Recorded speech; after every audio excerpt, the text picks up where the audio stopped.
Halo semuanya, perkenalkan nama saya Nabila Syahada dari D3 Teknik Informatika Politeknik Elektronika Negeri Surabaya.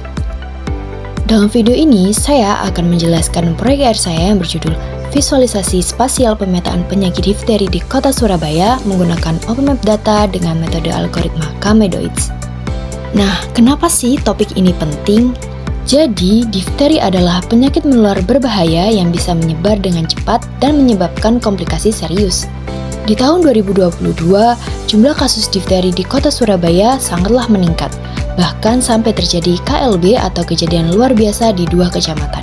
Dari situ, saya melihat bahwa belum ada sistem yang benar-benar bisa memetakan tingkat kerawanan difteri di tiap wilayah di Surabaya.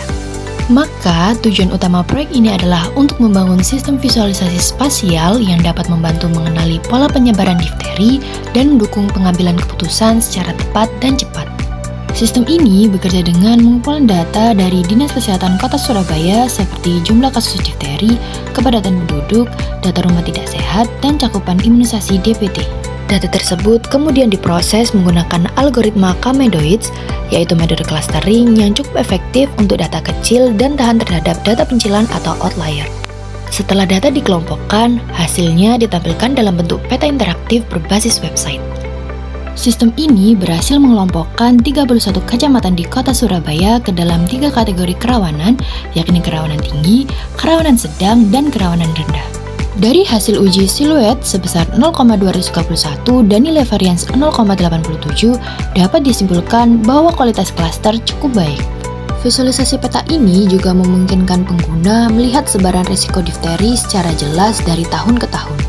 Harapannya, proyek ini tidak berhenti sebagai penelitian saja, tapi benar-benar menjadi solusi yang bermanfaat. Dengan visualisasi peta yang jelas, para pengambil kebijakan bisa melihat langsung daerah yang butuh perhatian lebih.